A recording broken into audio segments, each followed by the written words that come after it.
There is a city buried under the cornfields of southern Illinois. It was bigger than London. It had a pyramid. Most Americans have never heard of it. The mound is still there. You can walk up it on a Tuesday afternoon. The people who built it left no written language, but they left everything else. And then one morning, they started packing, and nobody ever fully explained why. All right, Legends Tie, let's dive into the story. There is a mound in southern Illinois that most Americans drive past without slowing down. It sits just off Interstate 55 in a suburb called Collinsville, surrounded by fast food restaurants and a casino. It is 100 feet tall. It covers 14 acres at its base. At that measurement, it is larger at the footprint than the Great Pyramid of Giza. It was built entirely by hand. No wheels, no draft animals, no iron tools. And it was the center of the largest city in pre-Columbian North America, north of Mexico. The city was called Cahokia. In the year 1100 CE, it held somewhere between 10,000 and 20,000 people. London, at that same moment, held around 15,000. Paris was smaller. Cahokia was, by any honest accounting, a major medieval city, and it sat exactly where the Missouri and Mississippi rivers meet, on the land that would one day become the United States of America. Most people who live 30 minutes from it have never heard its name. Red Cedar Woman was born into Cahokia's fullness. She would not have called it a city. She would not have called it anything, in our terms, because she had no frame of reference for what it was not. It simply was the largest, loudest, most crowded human place she had ever seen or could imagine seeing. The central plaza was wider than any open space she had stood in as a child in the smaller village upstream where her mother was born. Monks Mound rose above the eastern end of that plaza like a stepped hill you could not see the top of on a foggy morning. Smoke rose from the summit platform, where the paramount chief, the figure the archaeologists will later call the Great Sun, based on analogies with the later Natchez people, lived in a building that no ordinary person entered without summons. The smoke said, occupied. The smoke said, still here. Every morning, Red Cedar Woman looked for it before she looked for anything else. She ran the chunkey court. Chunkey was not simply a game. Historians and archaeologists studying Mississippian culture have understood for decades that chunkey was a ritual practice with enormous social weight, a way of cementing alliances, settling disputes, and demonstrating the fitness of leaders. Timothy Pocketat, whose work on Cahokia remains among the most cited in the field, describes chunky stones found across an enormous geographic range, from Wisconsin to the Gulf Coast, as a kind of material signature of Cahokian cultural influence. The game involved a highly polished disc of stone, the chunky stone, rolled across a prepared clay court, and players threw long wooden poles to mark where the stone would stop. Accuracy mattered. The betting was serious. The social performance was serious. Cahokia's Central Plaza, roughly 50 hectares of deliberately leveled and maintained open ground, was in large part a chunky arena, a performance space for competitive display at a scale that announced the power of the city to every visitor who entered its perimeter. Red Cedar Woman's job was to maintain the court surface, log the stones, and keep the ledger of ongoing disputes that ran through the game calendar. The stones themselves were heirlooms. Some had been in use for 3 generations. She knew each one by weight. The city she moved through each day was not a single unified thing. It was a constellation. Cahokia proper sat at the center, dominated by Monks Mound and the Grand Plaza. But surrounding it, within walking distance, were smaller communities. Neighborhoods is the closest modern word. Each with its own smaller mound, its own communal space, its own identity. Archaeologists have identified more than 100 mounds in the Cahokia site complex. Some are burial mounds. Some are platform mounds for elite residences. Some are ridgetop mounds whose function is still debated. The whole site covers nearly 4,000 acres. Red Cedar Woman walked across a portion of it every morning, from her neighborhood on the northern periphery to the central court. And the walk took her past thatched roof houses packed close enough that you could hear your neighbors' arguments, past storage pits dug into the clay for corn and dried fish. past the edge of a neighborhood where families from the south had arrived 2 years ago, speaking a dialect she had to concentrate to follow. Cahokia drew people from hundreds of miles in every direction. That was part of what made it enormous. It was also part of what made it complicated.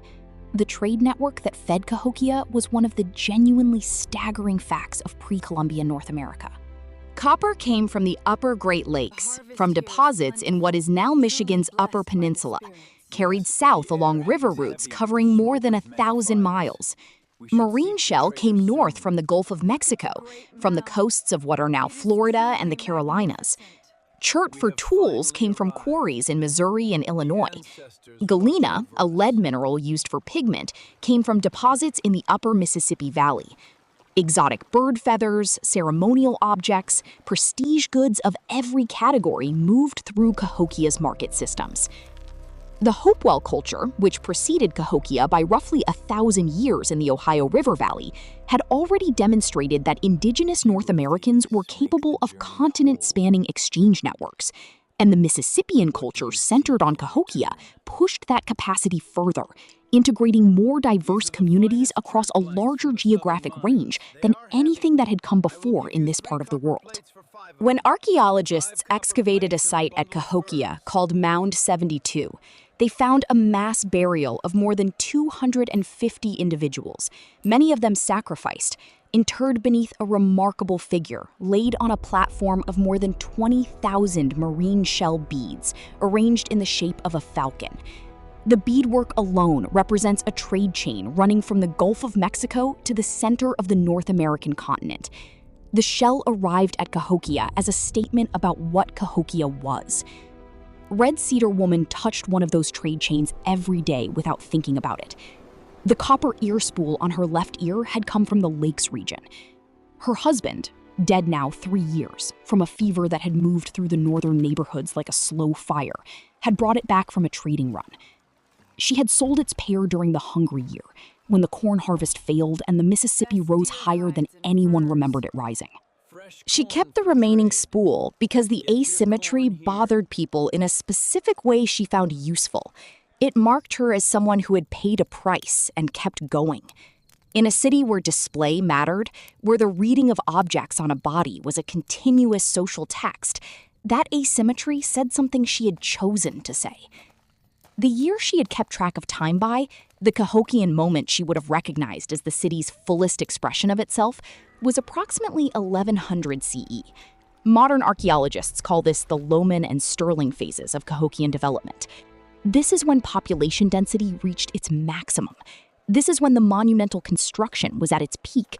This is when the wood henges, circles of massive red cedar posts set in precisely spaced post holes, oriented to mark the solstices and equinoxes, were actively maintained, and likely the center of major ceremonial gatherings. Warren Witry first identified these post circles in the early 1960s during salvage excavations ahead of a highway construction project, and the name Woodhenge has stuck, though archaeologists prefer the more neutral term, post-circle monument. There were at least 5 of these circles at Cahokia, and the largest had a diameter of roughly 410 feet. The posts were not decorative. Their placement, verified through careful astronomical analysis, aligned with sunrise positions at the solstices and equinoxes. Cahokia tracked the sky with the same precision it tracked the movement of copper and shell, because in Mississippian cosmology, as far as archaeologists can reconstruct it from iconography, burial evidence, and later ethnographic analogy, the world above and the world below were in constant relationship with the world of the living, and the paramount chief was the axis around which that relationship turned. He was the great sun made flesh. He mediated between levels of the cosmos. The Woodhenge told everyone where the sun rose on the day that mattered most. Standing at the central post on the morning of the spring equinox, you saw the sun crest Monks Mound, the mound that held the great sun's residence, at precisely the right moment. The city was an instrument for locating the center of the world, and the center of the world was here. Red Cedar Woman had stood at that central post 3 times in her life. The first time, as a child, brought by her mother during what must have been a major public ceremony. She remembered the noise, the crowd dense enough that she lost her mother's hand, and found it again only by pushing hard against the legs of strangers who smelled of wood smoke and unfamiliar oils. The second time, as a young woman, during a ceremony that marked the installation of a new paramount chief, after the previous one died of what the community would only describe as a spiritual wound, a failure of the solar force itself, she had heard elders say, though she noticed the symptoms sounded to her like the wasting illness her father had also died from. The third time, alone, at dawn, on a morning when she had woken before the city was awake, and simply walked there because she needed to understand what she was keeping records for, what the chunky stones and the ledger and the asymmetric ear spool and the daily work of maintaining the court surface were ultimately in service of. She stood there until the sun cleared Monks Mound. She stood there long enough to feel the city wake up around her. Slowly, thousands of people beginning to move, fires beginning, voices beginning. She stood there and thought, this is still real. And then she went back to work. The cracks were there before she could name them. Food was one. The American bottom, the broad floodplain where Cahokia sat, was extraordinarily fertile by the standards of pre-Columbian North America. The annual flooding of the Mississippi deposited fresh alluvial soil that made corn agriculture highly productive. But corn agriculture at that scale, supporting a city of 10 to 20,000 people, requires a continuous and expanding supply of cleared land. The forests around Cahokia were being consumed. Red cedar, the sacred timber of the woodhenges, was being cut from distances that grew longer every generation. White-tailed deer, the primary large game source, were being hunted out of the immediate region. Isotopic analysis of skeletal remains from Cahokia, work done primarily by researchers at the University of Illinois and Washington University in St. Louis, shows a population increasingly dependent on corn as a dietary staple and increasingly deficient in the protein and micronutrients that come from diverse foraging. The bones tell the story the records cannot. The city was outgrowing its own agricultural radius. Red Cedar Woman noticed it in the market. She noticed it because the market was where Cahokia's health was most legible in the short term. The traders from the south came less regularly. The quality of the shell goods dropped. Smaller pieces, less precisely worked. A trader she had dealt with for years, a man from a village 2 days downriver who always brought smoked river fish and a particular style of red-slipped pottery that sold quickly, stopped appearing. She waited 3 seasons before she stopped expecting him. The pottery style stopped arriving entirely. Either the village had stopped making it, or the village had stopped coming, or the village had stopped existing. She did not know which. She had no way to know which. This was the permanent condition of living in Cahokia's information environment. Enormous connectivity when things flowed, sudden opacity when they stopped. The palisade went up around 1175 CE, or somewhere in that range. This is one of the most significant and debated facts in Cahokia archaeology. The central precinct of the city, the area containing Monks Mound, the Grand Plaza, the elite residential mounds, was enclosed by a massive wooden wall. Archaeologists have traced the line of this palisade through the post holes left in the clay. It ran for roughly 2 miles. It required an estimated 20,000 logs. It was rebuilt at least 3 times, always in roughly the same line, always massive, always functional as a defensive structure. There were bastions at regular intervals, projecting sections from which archers could cover the wall's face. This was not a ceremonial enclosure. This was a wall built by people who were afraid of other people, or who needed the people outside to understand that certain people were inside and the distinction was being enforced. The wall cut the central precinct off from the residential neighborhoods surrounding it. It created, in the middle of the most populous city in North America north of Mexico, a fortified citadel. Red Cedar Woman's court was outside the wall. That is the detail she would have felt most sharply. The chunky court, the space she maintained, the stones she kept, the ledger she held, was in the eastern plaza area. But when the wall was drawn, the line ran in a way that placed the main court access outside the new perimeter. She could still run the court, the games still happened, but the relationship between the court and the mound had changed in a way that was not about geography. The great ceremonies that had moved from the Woodhenge to the plaza to the mound in one unbroken procession, that movement now had an interruption. A gate, a checkpoint, someone with authority over who passed.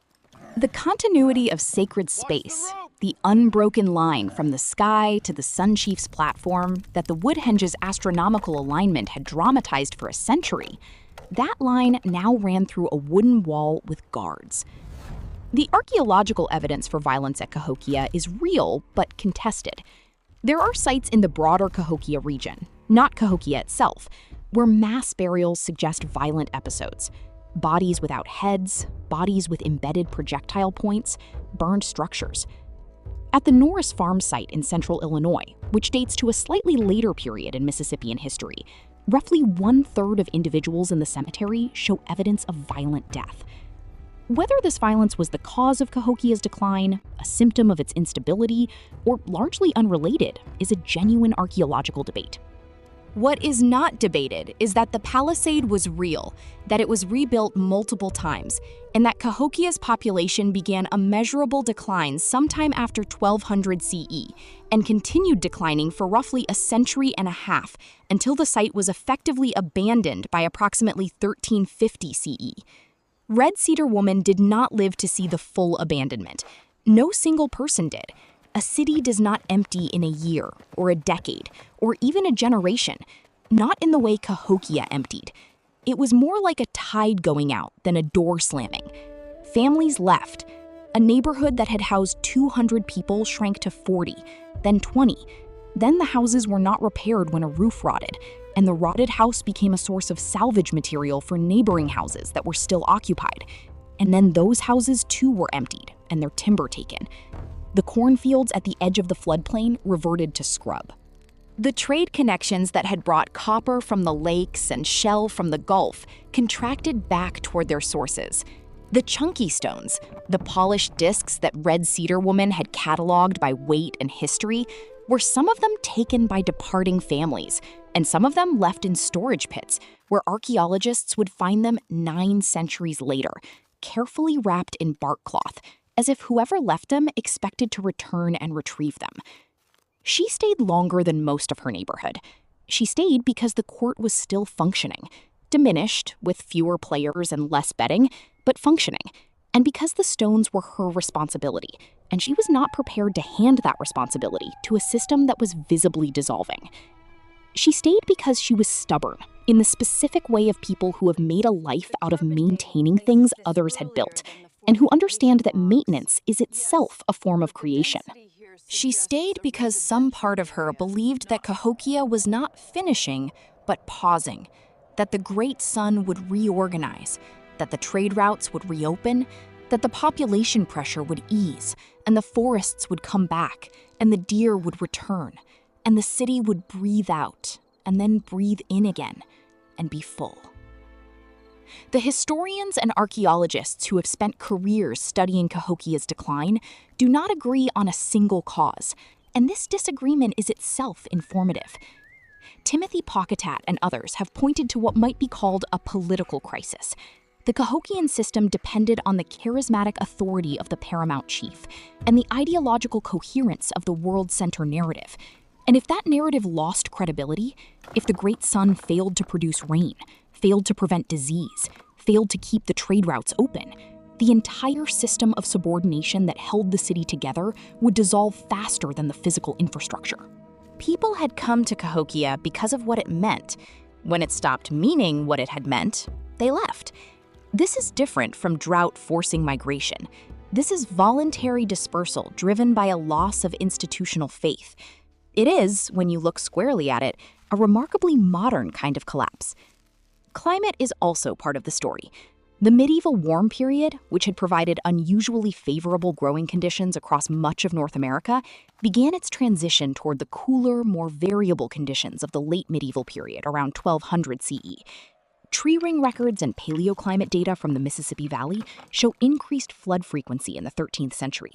Catastrophic floods that would have inundated the low-lying agricultural fields of the American bottom, destroying corn stores and destabilizing the food supply that kept Cahokia's population in place. Brad Koldehoff and other researchers working with the Illinois State Archaeological Survey have documented evidence of major flood events in the Cahokia floodplain that align with the population decline period. The floods did not cause the decline alone, but floods on top of deforestation, on top of political instability, on top of a food system already stressed by monoculture dependence. That combination produced what we see in the archaeological record, a city that was still functioning in 1200 and effectively empty by 1350. Red Cedar Woman left in what was probably the second decade of the 13th century. She left because a morning came when she walked to the court and found that 2 of the chunky stones were gone. Not taken officially, not transferred to another keeper, simply gone. Lifted from the storage pit during the night by someone who needed them more than the court needed them, or who believed that the court no longer had the authority to hold them. She stood at the edge of the pit for a long time. The remaining stones were still wrapped, still cataloged, still her responsibility, technically. The court surface was still there, still level, still maintained by her own hands and the hands of the 2 young men who helped her, though one of those young men had told her last week that his family was going north, to the community on the Rock River where his mother's people were from, and he was going with them. She stood at the edge of the pit, and she counted the stones she still had. She knew their weights by memory. She knew their histories. She knew which one had been used to settle the alliance between the 2 northern clan groups 6 years ago, and which one had cracked and been repaired, and was slightly lighter on one side, and required an adjustment in your throw to account for it. She knew all of this, and the knowledge was real, and the court was still there, and the stones were still there, most of them. She packed what she could carry. She took the remaining copper ear spool. She took 3 of the lightest chunky stones. Not the most historically significant, but the 3 she could carry without slowing herself down too much. Because the idea of leaving all of them to be taken piecemeal in the night by people who would not know what they were carrying was worse than taking some of them herself. She walked north. She walked toward the Rock River corridor, not because she had family there, but because the young man who was going north had told her the communities up there were still intact, still running a version of the trade network, still making the red-slipped pottery style she had not seen in 2 seasons at the market. She did not look back at Monks Mound when she left. This is a thing I have decided about her. Not because the archaeology tells me so. The archaeology tells me almost nothing about individual experience, only about aggregate patterns, but because it is consistent with who she was. She was not a person who found meaning in looking at things she was leaving. She was a person who found meaning in arriving and beginning the maintenance. The mound was behind her. Somewhere ahead of her, there were communities that still needed a chunky court organized, still needed someone who understood the weight of each stone, still needed the game to mean something in the web of relationships the game was always about maintaining. She walked north. The Mississippi was somewhere to her left, wide and silver and impossible to cross without the right boat. She had the right boat arranged. She was organized. She had been organizing things her entire life. Monks Mound is still there. You can visit it on a Tuesday. The site is called Cahokia Mound's State Historic Site, and it is a UNESCO World Heritage Site, designated in 1982. The designation notes that Cahokia represents one of the most impressive prehistoric architectural achievements in the New World, and that it is the largest pre-Columbian settlement north of Mexico. Despite this, surveys consistently show that awareness of Cahokia among American adults is remarkably low. A 2013 study by the National Geographic Society found that more Americans could name the capital of Australia than could name the pre-Columbian city that once stood in their own country at the junction of the Missouri and Mississippi rivers. The irony of this is difficult to sit with. Cahokia was not a peripheral curiosity. It was a major medieval city. It was a center of continental commerce and astronomical knowledge and architectural ambition and political complexity. It was, for roughly 2 centuries, the most important place in North America north of the Valley of Mexico. It is 20 minutes from downtown St. Louis. The interpretive center at the site is well maintained, and the exhibits are thoughtful. The research that has been done here, much of it by teams from Washington University, the University of Illinois, and the Illinois State Archaeological Survey, is serious and ongoing. In 2009, a project led by researchers at Dartmouth College and the University of Wisconsin used LiDAR aerial survey technology to map the full extent of the Cahokia site complex and identified previously unknown mound features buried under centuries of agricultural leveling and suburban development. The scale of what had been lost to farming, mounds simply plowed flat over generations of agricultural use since European settlement, is a significant part of the Cahokia story that the site itself cannot fully tell because the evidence was removed before systematic archaeology began. Of the original 100 or more mounds in the complex, many survive only as slight rises in the landscape, detectable now only by their soil chemistry or by the crop mark patterns visible from the air in dry summers, when the corn above old mound fill grows slightly differently than the corn above surrounding alluvial soil. The chunky stones survived better than the mounds. They are hard, dense, carefully made objects, and they do not dissolve in the acidic soil the way organic materials do. Archaeologists have found chunky stones at sites spread across an enormous geography, not just at Cahokia itself, but at Mississippian sites from Wisconsin to Alabama to the Carolinas. This distribution is a map of influence. It marks the reach of the idea that Cahokia represented. The idea that there was a center, a great sun, a place where the axis of the cosmos met the surface of the earth, and that to play the game with the right stones on the right court was to participate in the maintenance of a world order that kept the rains coming and the trade routes open, and the living and the dead in their proper relationship. When Cahokia declined and dispersed, its people carried that idea with them. The Mississippian culture did not end with Cahokia. It continued in successor polities in the lower Mississippi Valley and the Southeast, in the cultures that European explorers encountered in the 16th century when Hernando de Soto led his expedition through the American Southeast and found platform mound towns and paramount chiefs, and a political complexity he did not know how to fully account for. The Natchez people, who survived into the 18th century before the French colonial government destroyed their confederacy in a war of annihilation in the 1720s and 1730s, maintained a version of the Great Sun political structure, the mound and plaza urban pattern, and a social complexity that was continuous with the Mississippian tradition Cahokia had anchored. The Natchez chunky game was still being played when French missionaries arrived to observe it. The stones were still polished, the court was still maintained. Red Cedar Woman's 3 chunky stones are somewhere in the upper Midwest, in the clay of a riverbank in northern Illinois, or beneath the soil of a Rock River floodplain community site, or in a museum storage drawer in a collection that has not been fully cataloged. The copper ear spool she kept is possibly in similar condition. The archaeologists have not found them yet, specifically. They have found stones like them, ear spools like it, in sufficient numbers to know that people like her existed.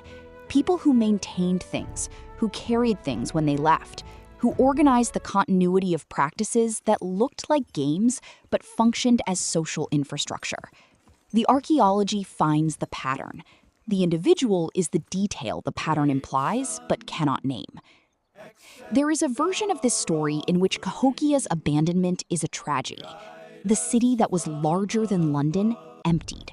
The woodhenge left to rot, its posts poled or fallen, the post circles filling with silt, the astronomical alignment marked by no one.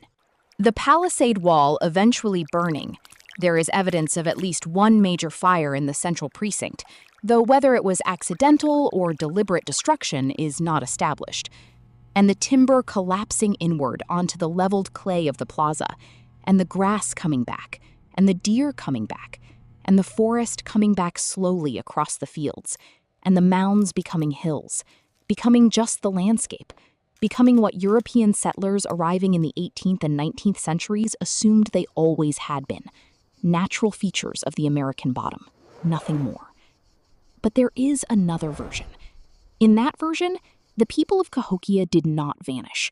They dispersed. They carried the chunky stones. They carried the knowledge of how to level a plaza and orient a post to mark the equinox sunrise.